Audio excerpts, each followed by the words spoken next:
Hello and welcome. New video.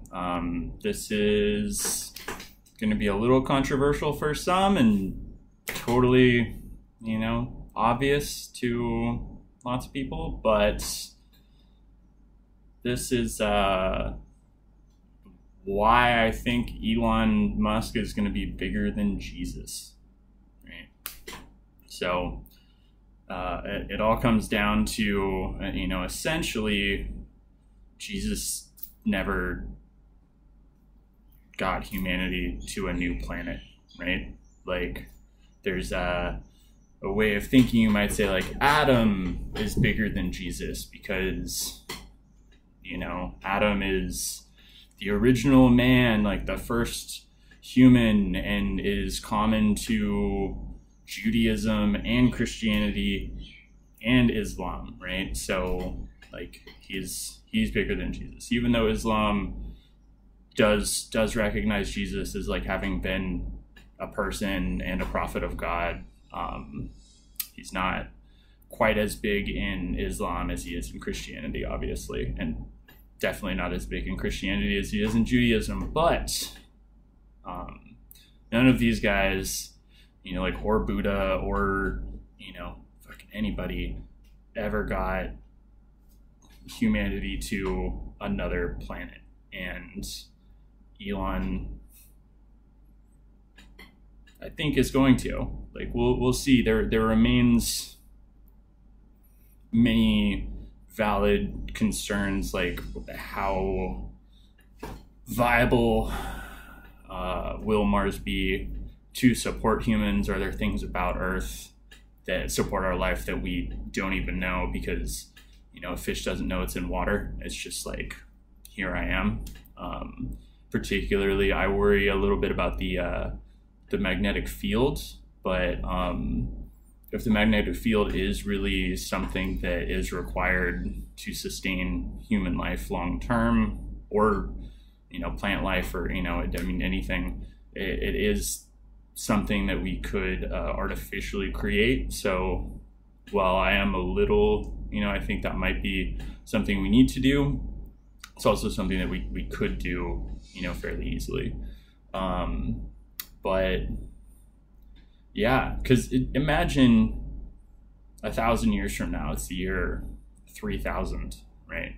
And there's 1 billion people living on Mars, right? And these people are like, mommy, daddy, how did we get here? It's like, well, this, once upon a time, there's a fucking crazy guy. And he was like, you know what? This planet, as cool as it is, like, we could do something cooler. We could do 2 planets, maybe more. And gosh darn it, I'm gonna make it happen. I love Elon. He's the best. So this is just SpaceX, and it's just getting to another planet and starting an actual civilization there. There's a bunch of technical things he's done. I mean, like, you could say, like, you might, again, 1,000 years from now, he's probably not going to get this credit, but you may argue that, if we actually manage to avert a climate change, global warming disaster and move away from fossil fuels, that it will be Tesla that was like the driving force that accelerated the transition from fossil fuels to clean energy sources. So, it could very well be that Elon and crew, not just Elon's not the only one responsible. There's thousands, tens of thousands, hundreds of thousands, soon to be hundreds of thousands, of very smart and almost selfless engineers and technicians and workers that have been organized together towards these great extraordinary, like superhuman things. Here's another one is I personally have the belief that something that humans have done since the dawn of time is that we have the conception of like a human, right? And a human is like, oh, there's somebody who, you know, a mother, a father, has a family, has a job, pays their taxes, right? Makes sacrifices. This is a human. Then there are like maybe priests, but like priests and kings, right? It was just like above the humans. And a king rules over the people. A king is great. A king makes the laws of the land. A king protects the people, right? Like a good king, like Hammurabi, like literally makes the idea of laws of the land. And right, but this is still like, okay, that's pretty great, but you know, like if I was king, I could do that, right? But then every once in a while you get some like Jesus, you know, some Jesus figure, some Buddha, some Krishna maybe shows up and does something that people can't do. Like it is known this is an impossible thing, right? And they do it, right? And then you know, I mean, like they're exalted in their day, but then when they die, they're like exalted even more. And I think humanity has a natural tendency to mythologize these great figures of the past, and very quickly they turn into the gods of the future, right? So I mean, we can see this, you know, a lot. I mean, like Hercules, that's a common example where the myth is that he was, you know, he's a man and he's a god, right? Jesus too, right? It's half man, half god, right? Krishna, you know, the divine soul of the universe, right? But like also a man, you know, incarnates here as the 8th incarnation of Vishnu. And there's other ones like the ancient Greek goddess Demeter. I can't remember where I saw this, but I heard this great story where there was like this ancient princess from some, you know, maybe Egypt, maybe Mesopotamia, who was, you know, not the first princess, not the second princess. She was like the 10th princess or something. And so her life was always going to be nice, and she was educated, unlike the majority of women at the time. But she was you would expect that her life would look like lounging around the palace, you know, getting fed grapes, right? Like, and courted by suitors, you know, like for her life. And instead she looked around, kind of thought like, okay, like what's going on? How does this work?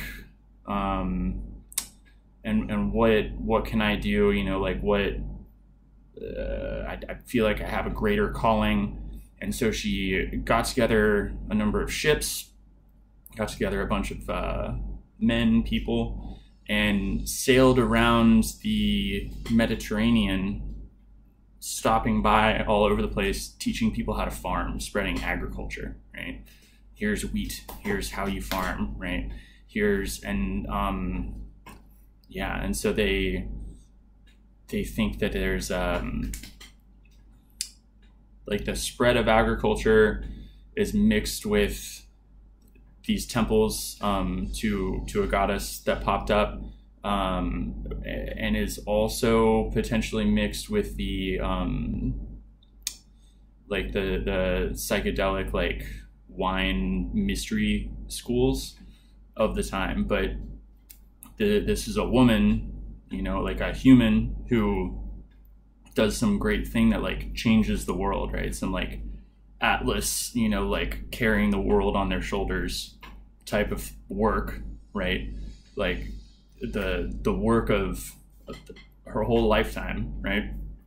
And then afterwards, and the myth of this person, gets bigger and bigger, right? And pretty soon that's a god, right? And now that person is mythologized as Virgo, right? Like one of the 12 main what would you say? Constellations, like the 12 main star mythologies that we carry down today, right? And Virgo, like the symbol of virility and vitality, right? Because that's what she did. She spread life. She made life easier. Changed the world by, spreading that ability to harvest the food and spread that bread. So this is the kind of thing, like, I don't know. There a lot of people, they've got to stick up their butt, like money is bad, right? And Elon has more money than anybody in the world, so he must be bad. But he's doing some like Atlas style carrying the world on his shoulders thing, and nobody gave him that job. Nobody assigned him that responsibility. He saw some work that could be done, like if he was willing to work hard enough and make enough sacrifices, and he has. And I see that work needs to be done too, but my lazy ass is not willing to make those sacrifices, like even for $10 billion, like it's not worth it to work 80 hours a week every week for the rest of my life, like sorry, I'm too content, right? But he is, and thank God for that, right? Because it could very well be that, through Tesla, we stop using fossil fuels quick enough, because you can't just legislate, like, stop using fossil fuels, right? You need an alternative, right? We can't just turn off the electricity all over the world, right? Like, way too many people would die. The supply chain would stop.